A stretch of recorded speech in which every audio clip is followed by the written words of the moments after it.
I'm here with the manager of the Brockton Rox, Chris Maki. Did I say it right, Chris? Close, Miyake. Chris, you very interesting. I was doing some research on you and stuff. You actually, when you played, led the league in triples at one time with 12. What? Power hitter or what? No, unfortunately, I didn't have enough power to turn those 12 triples into 12 home runs, but that's what I needed to do. But I tend to hit the ball into the gap, so I could run a little bit, and I turned some doubles into triples in bigger ballparks. So unfortunately, I wasn't much of a home run hitter, and I just tried to, hit line drives. Chris, now you're 32. How is that related? I know you were the hitting coach first, and then you got promoted. How is that with your age, with the players around you? Is that an issue, or do you think that's a benefit because you kind of can relate to it? Well, last year, being my first year, I was a little more worried about age differences and things like that, since we are so close in age with some of our players. But now that I have a year under my belt, it's really not that big of an issue. Once you gain their respect and their trust, age doesn't really matter that much. One thing that I think that helps me is being so close to having just played and the age. I think I relate to the players and understand what they're going through more, and I try to use that to my advantage and build a rapport with these players. So I think we have a little bit closer relationship than maybe an older manager might have with some of his players. That's good. Well, you certainly, now you were picked, like I said, I researched you. You were 22 on the draft. You were picked up by Pittsburgh Pirates. How long were you in that organization? I was drafted by the Pirates in 1995, and I was with them until the spring training of 1999, and then transitioned to the Adirondack Lumberjacks of the former Northeast League. And then I've worked my way through here.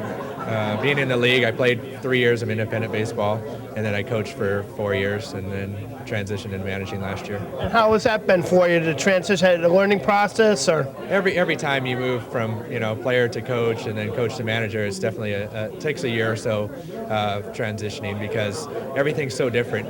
Until you experience it, you just don't know how it's going to be.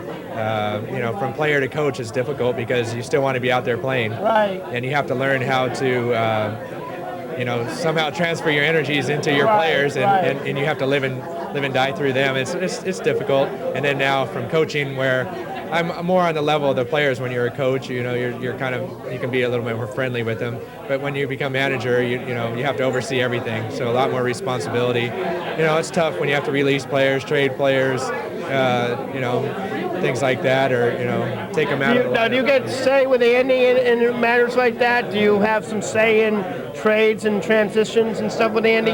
Fortunately, in this organization, I have a lot of control over who I believe can help us and who can, and if we need to make a move, I can let the front office know that this is something that we need to do, and I have a lot of support with Andy, and then also our owner, Van Schley, and we have a player personnel director, Barry Moss. So we all work together, and for the most part, we see eye to eye, and that helps.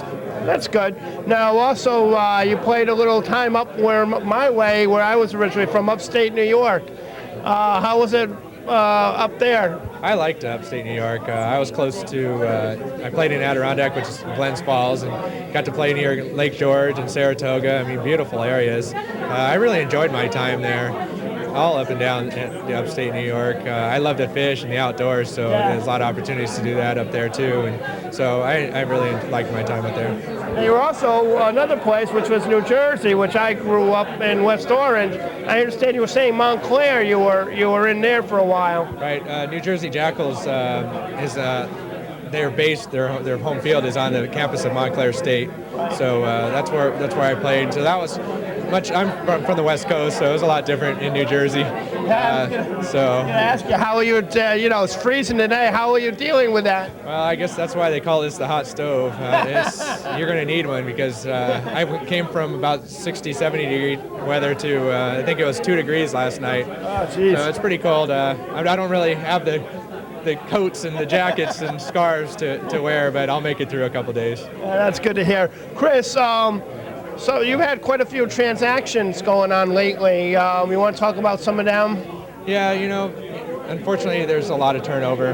It's just the nature of the business. it's either a mutual thing in some cases. Sometimes we think we need to change directions. Other times it's roster rules. And sometimes players retire and want to move on. So one retired actually. Yeah, we've talked to Brad Rosenblatt, and he's thinking about retiring. John Cook, we just traded to Evansville, and he lives in Michigan. He wanted to be closer to home. Okay, because I was going to ask you about that, because I know he had a good year last year. He was our closer and had a great season, and he just felt like it was time to move closer to home. So we could try to accommodate our players that way. He's done so much for us. Mike Scanzano, we traded. Right. It's one of those things where we were able to acquire a possible closer in Ryan Bernot. So it was tough to see Mike go after a couple of years, but he was guaranteed an opportunity there to start at shortstop, and that's what he wanted to do. Here we wanted to try, even though he did a great job for us, we wanted to try to get more of a veteran shortstop. So we're looking for that. Things happen.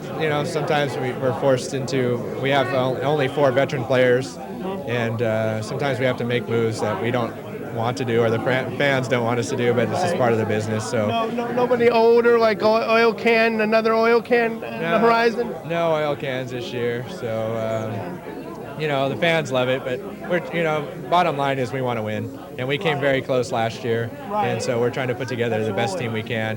And if you win, the fans will understand and they'll enjoy it and come out. I'll tell you, it's a great thing that you can't be coming to a Rox game. It's pure baseball. It's wonderful, and even your mascot there gets in the act. It's really hilarious. You do stuff during in between innings with the kids too, and throwing contests, I know, and stuff.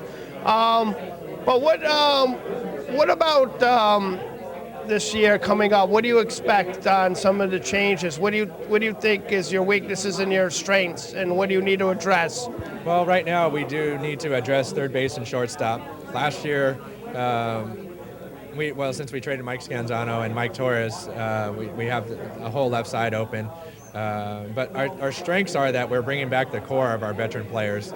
Offensively, we're bringing back Jason Radwan, our catcher, Guy Senjam, our team MVP, and Francisco LeBron. So we have a big 3 power hitters in the middle of our lineup.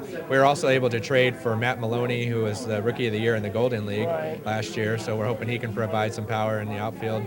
And Joe Howe and Eugene Julian, both local kids, are coming back to join us. So they bring speed to the table. And so offensively, we're looking better. We struggled a little bit last year scoring runs, so we're trying to improve that area. Pitching was our strength last year, and hopefully we'll have most of them back. We're looking to bring back John Kelly, who was our ace. We were able to pick up in the trade, and John's outstanding. Brad Guy and Rolando Vieira, we're hoping to bring back, and Wayne Lundgren also. So we had a few moves where we had to make some moves, but we'll fill those in. But I think the core and the nucleus is there to be a very competitive team. Now let me ask you just before we wind up things here. What is the impact, do you think, of, I understand a new team has come into the league. What is your impact, do you think, on that? Because now you got to have a traveling team? Yeah, we have 2 new teams, Atlantic City and the traveling team, the Grays. So we're up to 10 teams. So possibly, it could make things a little even more competitive within the league. We'll see the effect. Sometimes, a traveling team, they struggle a little bit. So when we do play them, we need to win. But I like it because we got a few extra home games. Oh yeah, excellent. Well, Chris, I want to thank you and good luck. I'll definitely see you in the stands there. That's good. Thank you. And you take care. All right. Good luck.